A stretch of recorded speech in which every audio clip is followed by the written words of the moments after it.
Let us pray. Eternal God, in the reading of the Scripture, may your word be heard. In the meditations of our hearts, may your word be known. And in the faithfulness of our lives, may your word be shown. Amen. The current American political, social, and cultural climate, especially when we consider Donald Trump, and the rise of populism fascinates me. It also deeply troubles me. And what fascinates me is the way that reality and truth are and can be shaped by a charismatic individual. I mean, one example this week is simply the retweeting of the anti-Muslim and ultra-right propaganda from the UK. Trump flirts with the truth. And this isn't new. It's something that's been going on for eons. And you might even say that at Isaiah's time, the cultural understanding of how God should keep God's promises was similar. That they forgot about how God acts and tried to create an alternative facts or reality. Let me try to explain what I mean. Isaiah begins, it's a lament, but the passage begins, "Oh, that you would tear open the heavens and come down, and the mountains would quake with your presence." And we understand that experience because we know that there are moments that we want God to be so present, to tear open the heavens, to come down, to respond to us. In the history of Israel, this was a very interesting time. It was just as they were returning from exile in Babylon. And they came home with great hope and great expectations about a new and better age.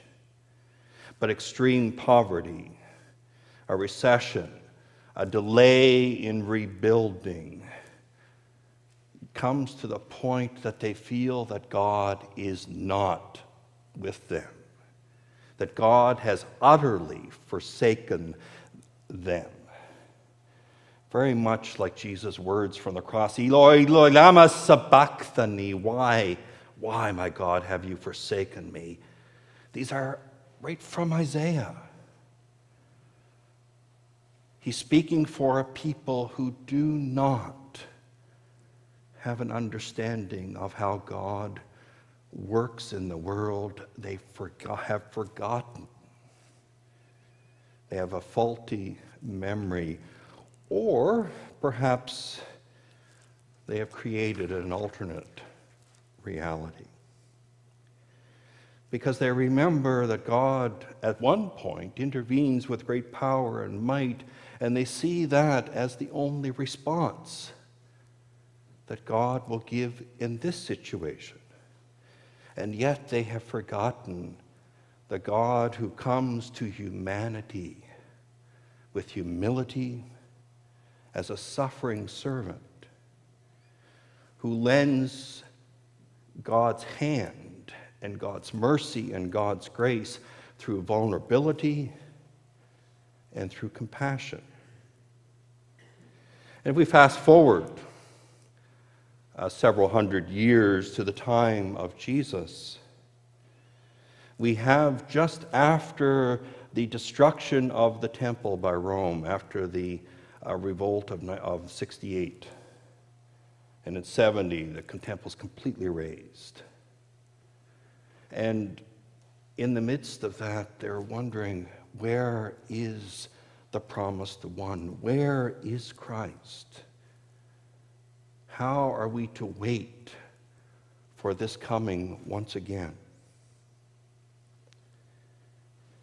I asked our resident sociologist, Dr. Karen Foster, a question around the American climate. Easy question, right?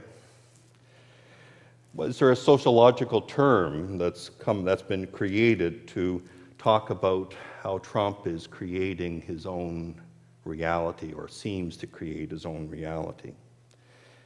At least that's what's happening with his millions and millions of Twitter followers. Now, part of her response was, I don't know of any new term for Trump's style. She says sociologists have drawn on Stephen Colbert's truthiness and paid attention to Trump's rhetoric and populist strategy and tried to wrestle with the idea of alternative facts. Most sociologists have always known that there is no single objective reality. What matters is our interpretation of it.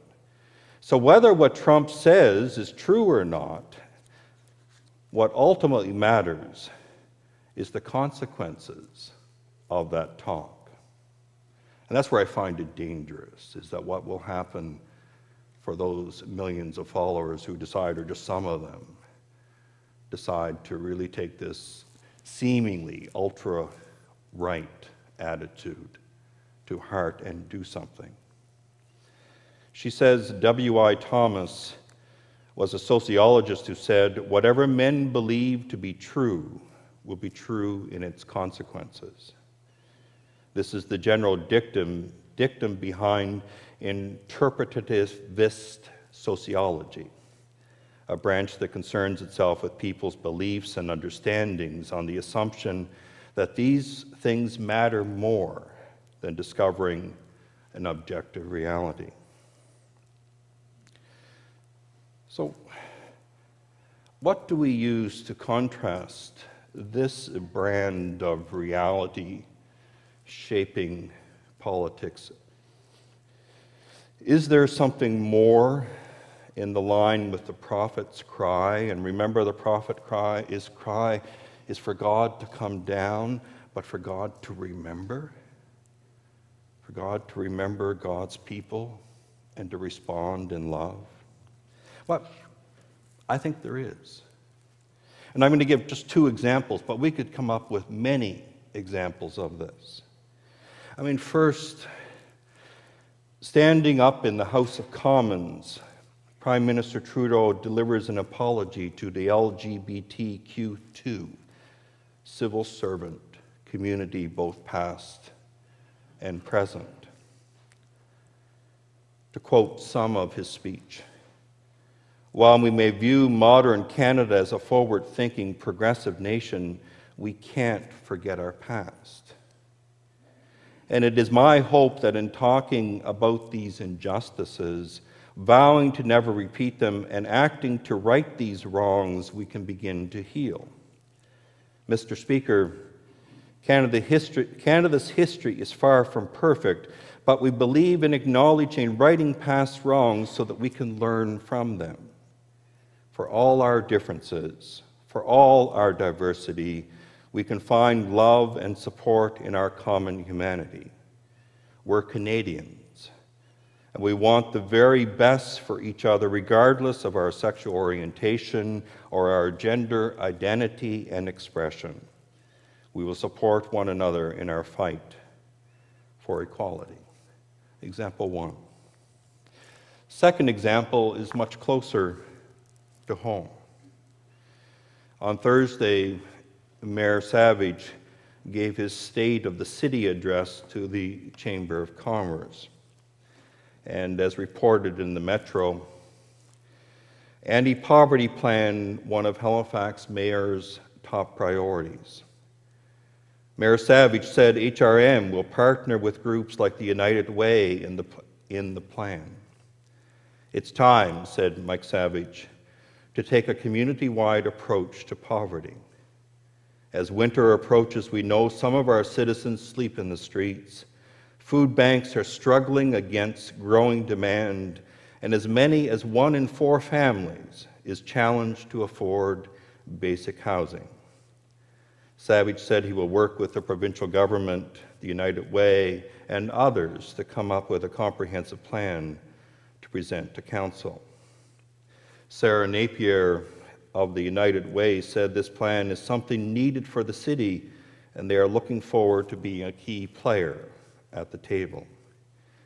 1 in 8 people, she said, in Halifax are living in poverty, and the city has 1,700 shelter users in a year on an average.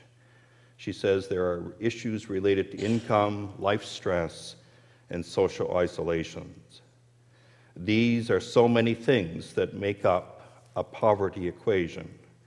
From our point of view, all the issues in our community are integrated, and addressing root causes of poverty is really where we need to be. Today is the first Sunday of Advent, the first Sunday of the Christian year. It marks a time of waiting and being prepared. Are you ready? But that waiting has to do with opening our eyes and our ears to see God's inbreaking compassion and justice, and to see that often that inbreaking comes in our, not just contemplation, but action. I thought that the moderator's Advent message was very appropriate for today, so I'm going to show it and then we'll finish up.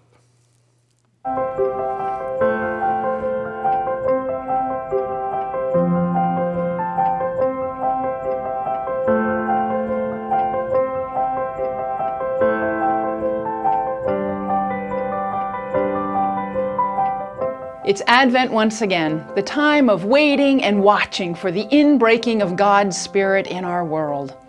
Sometimes it can be hard to believe that God is present in the midst of all the tumult and chaos and uncertainty. Recently, the church offices here at 3250 Bloor Street have undergone a massive renovation. Talk about chaos. But in the midst of all of the construction and everything being hither and thither, there was a stained glass window that had always been present in the old configuration, but where it was, there was no light that could shine through it.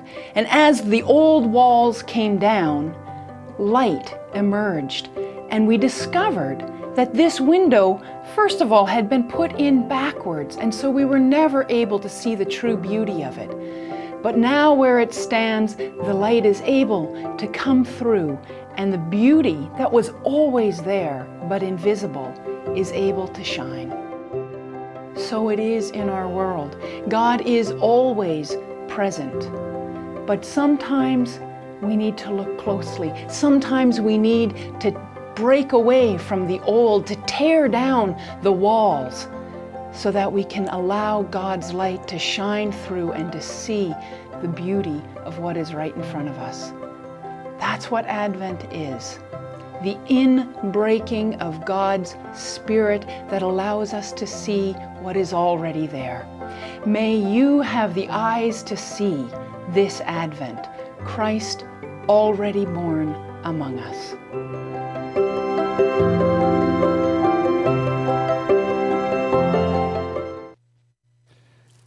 It was fun to talk with the kids about the monkey and the cat, or as Tweety Bird would say, the putty cat. It's on the Iona, an island in Scotland. There is a window, and the window just faces, it's a rebuilt Benedictine monastery.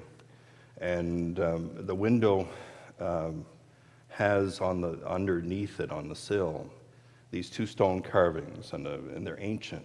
They're over 1,000 years old. And one is of the monkey and of the cat, and representing activity, perhaps the busyness that in life that they're trying to get away from or to consider would be some interpretation of it. And the cat that represents quiet contemplation. But the Benedictines who built the abbey felt very clearly that that represented the balance that they needed. A balance between these two aspects of our living, of contemplation and of activity, of compassion and work for justice. There is an ancient story of a monk who is in his cell, and every night he prays fervently for God to tear open the heavens and come down, to see Jesus, to see the presence of Christ, to be affirmed in his call,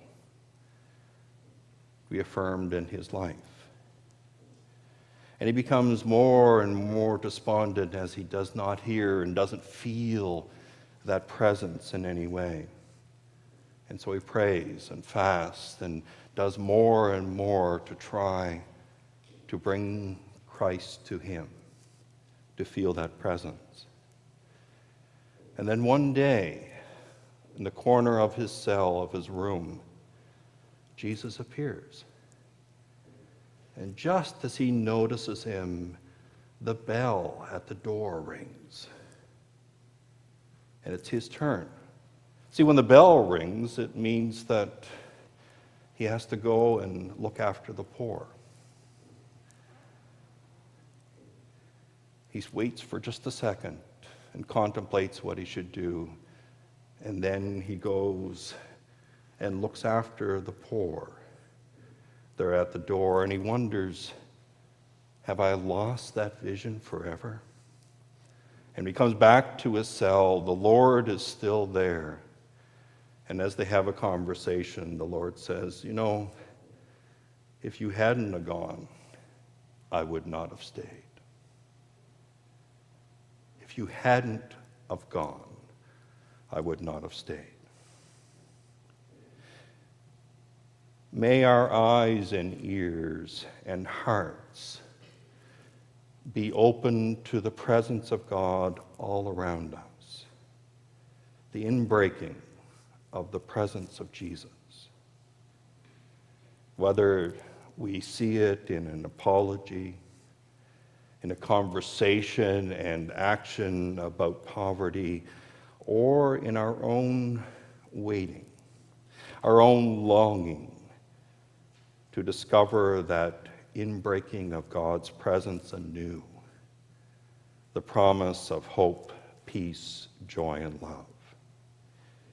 Perhaps this poem expresses it well. It's called Especially by Tom Schumann. When we see you not only in the twinkle of a woman's eye as she lets her grandchildren lick the icing bowl, but especially in a homeless mother looking at hope's empty shelves. When we hear you not only in the carols of the children at evensong, but especially in the silent sobs of the father who has lost his job. When we feel you not just in the embrace of loved ones at the airport, but especially in the palsy, paper-thin skinned hands of the lonely widower. When we know you not just in the assertive platitudes of those who have never held a doubt, but especially in the shattered heart of the teenagers whose faith has slipped through her fingers.